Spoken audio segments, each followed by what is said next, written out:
सो hey guys, कैसे हैं आप सभी लोग। तो आज हम देखने वाले हैं the wrong way to use healing magic के एपिसोड नंबर 2 को।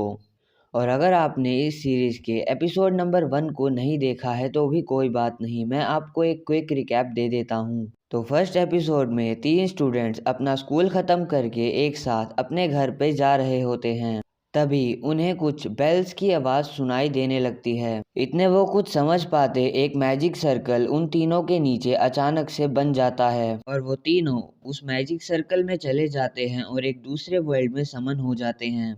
जिसके बाद हमें पता चलता है कि उन्हें लिंगर किंगडम नाम के एक किंगडम के किंग ने समन किया है ताकि वो तीनों उस किंगडम को डीमन लॉर्ड के हमले से बचा सकें। और डीमन लॉर्ड से लड़ने के लिए उन तीनों के पास अलग अलग पावर्स दी गई हैं। लेकिन हमारे मेन कैरेक्टर की पावर का नाम सुनकर सभी लोग हैरान हो जाते हैं क्योंकि वो काफ़ी ज़्यादा रेयर मैजिक पावर है।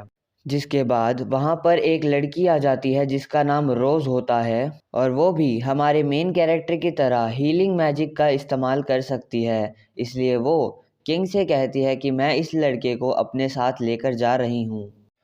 तो वो किंग उसे रोकने की कोशिश करता है लेकिन रोज़ काफ़ी ज़्यादा स्ट्रॉन्ग होती है और हमारे मेन कैरेक्टर को अपने साथ ले जाती है और कहती है कि आज से मैं इस लड़के को ट्रेनिंग दूंगी ताकि ये बिना किसी प्रॉब्लम के हीलिंग मैजिक इस्तेमाल कर सके। जिसके बाद रोज़ उसातो को एक घर में लेके आती है और कहती है कि आज रात के लिए तुम आराम कर सकते हो, तुम्हारी ट्रेनिंग कल से शुरू होगी तो कल सुबह सुबह तैयार रहना।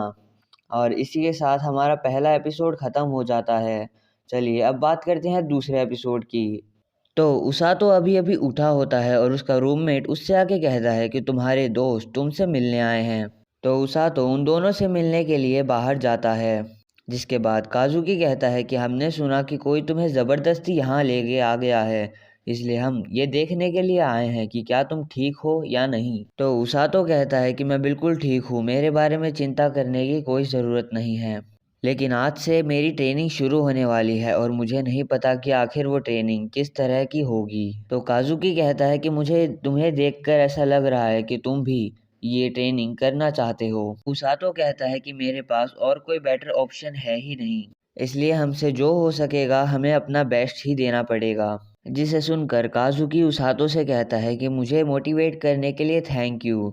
अब मैं भी इस वर्ल्ड में अपना बेस्ट देने का ट्राई करूँगा। और ये कहकर वो दोनों वहाँ से चले जाते हैं।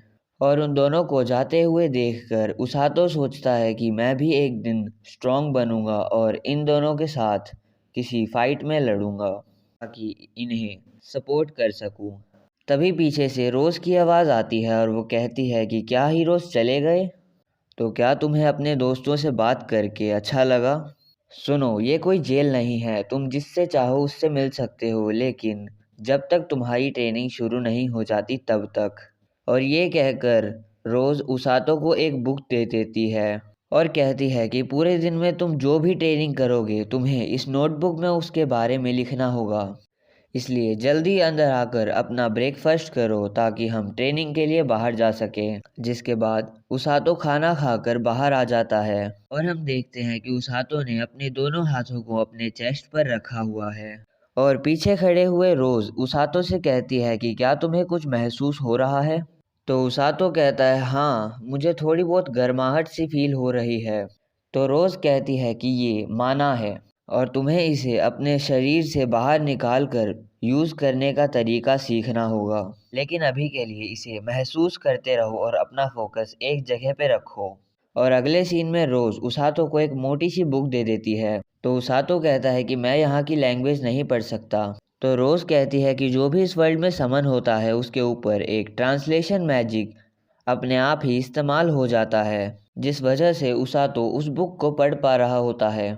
और रोज़ उसे उस बुक के अंदर एक मैप दिखाती है और उसातो से कहती है कि डीमंस का किंगडम हमारे किंगडम के बिल्कुल साइड में ही है, इसलिए उनका फर्स्ट टारगेट हमेशा हमारा किंगडम ही रहता है।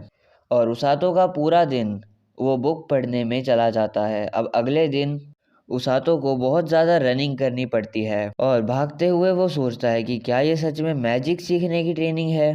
और उसे तब तक भागना पड़ता है जब तक उसकी मसल्स पूरी तरह से काम करना बंद ना कर दें।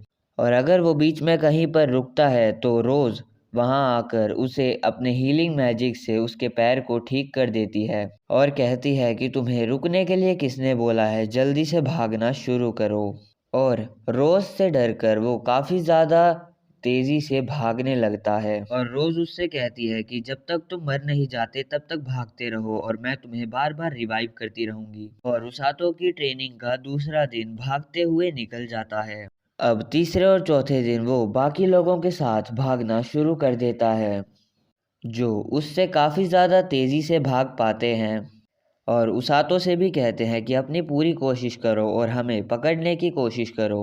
और उसका पांचवा दिन भी पूरी तरह भागते हुए निकल जाता है, यहाँ तक कि छठा दिन भी वो पूरा दिन भागता ही रहता है और रोज़ के बारे में कुछ उल्टा सीधा बोलने लगता है। लेकिन तभी वो अपने हाथ को देखता है कि उसकी मैजिक पावर उसके हाथ से बाहर आ रही होती है, जिसके बाद से उसातो की ट्रेनिंग और भी ज़्यादा खतरनाक हो चुकी होती है, क्योंकि अब रोज़ उसातो को अपनी पावर से मारना शुरू कर देती है और उसे उठाकर दूर दूर फेंकने लगती है।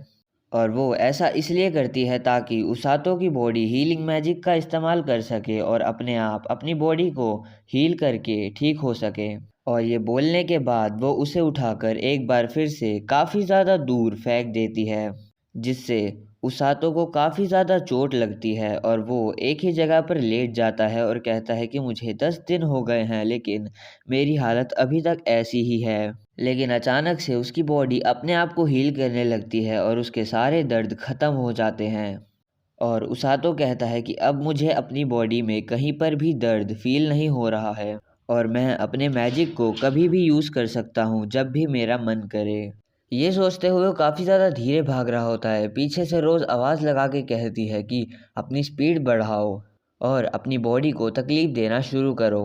इसके अगले दिन यानी कि 11वें दिन उसे पुशअप्स मारने के लिए कहा जाता है। वो 800 से ज़्यादा पुशअप मार चुका होता है, तो रोज़ उससे पूछती है कि तुम्हें पता है कि तुम ऐसी एक्सरसाइजेस क्यों कर रहे हो? क्योंकि जितना ज़्यादा तेज़ तुम भाग पाओगे उतने ज़्यादा अपने फ्रेंड्स को बचा सकोगे और साथ में ही बाकी इंजर्ड अलाइज को भी बचा पाओगे। जिसे सुनकर उसातो थोड़ा बहुत कंफ्यूज हो जाता है और सोचता है आज मुझे ट्रेनिंग के दौरान रोज़ की ज़्यादा डांट भी नहीं सुननी पड़ी। पता नहीं क्यों मुझे इस ट्रेनिंग में अब मज़ा आने लगा है। अब अगले दिन वो दोपहर तक सिर्फ भागता ही रहता है और दोपहर को खाना खाने के बाद शाम को उसे फिर से पुशअप्स मारने पड़ते हैं। 13th डे पर वो उसातो की बॉडी पर थोड़े बहुत वेट्स बांध देती है और उसे फिर से भागने के लिए कहा जाता है। और रोज़ उसके बेस पर रहने वाले एक लड़के से कह देती है कि तुम्हें उसातो का खाना खा जाना है ताकि वो उन वेट्स को बांध कर तुम्हारे पीछे भाग सके, इस उम्मीद में कि वो तुम्हें पकड़ पाएगा और ऐसे ही उसकी एक्सरसाइज और ज़्यादा होने लग जाएगी। वेट बांध कर वो जितनी दूर भाग सके उतनी दूर भाग पाएगा। तो ओसातो जैसे ही भागना शुरू करता है उसे अपनी बॉडी काफ़ी ज़्यादा हल्की लगती है और उसे पता चल जाता है कि ये सब रोज़ ने ही करवाया है। लेकिन इतना वेट बांधने के बाद भी मेरी बॉडी मुझे काफ़ी ज़्यादा हल्की लग रही है और मुझे भागने में कोई प्रॉब्लम नहीं हो रही है। एक हफ्ते के बाद काजुकी और इनुकामी उसातो से मिलने के लिए वापस से आते हैं और उसातो को अपनी ट्रेनिंग करते हुए देखते हैं और ये देखकर हैरान हो जाते हैं और पहचान नहीं पाते कि आखिर ये उसातो है या नहीं, क्योंकि उसने अपने कमर पे एक बहुत बड़ा पत्थर और उसके ऊपर रोज़ को बिठाकर पुशअप कर रहा होता है और कहता है कि क्या मुझे ये सच में करना होगा? तो रोज़ कहती है कि इतने आसान काम को करने के लिए भी तुम्हें बहाने ढूंढने की ज़रूरत है क्या? और तुम्हारी हिम्मत कैसे हुई मेरी ट्रेनिंग पर सवाल उठाने की? तो उसातो कहता है कि आप बहुत ज़्यादा हल्की हैं, थोड़ा और वेट होता तो और मज़ा आता। और ये सुनकर रोज़ उस पत्थर के ऊपर से उतर जाती है और एक दूसरा बड़ा पत्थर उसी पहले वाले पत्थर के ऊपर रख देती है और उसातो से अब पुशअप करने के लिए कहती है। और जब वो पुशअप कर रहा होता है उसकी बॉडी के अंदर से उसकी मैजिकल पावर्स काफ़ी ज़्यादा बाहर निकलने लगती है, जिसे देखकर रोज़ स्माइल करके कहती है कि मैंने जितना सोचा था उससे पहले मैं तुम्हें उस जगह पर ले जा सकूंगी। इतने में काजुकी फिर से कहता है कि क्या ये सच में उसातो ही है? और उन दोनों के साथ एक दो रॉयल गार्ड्स भी आए हुए होते हैं जो रोज से कहते हैं कि आखिर तुम यहाँ क्या कर रही हो।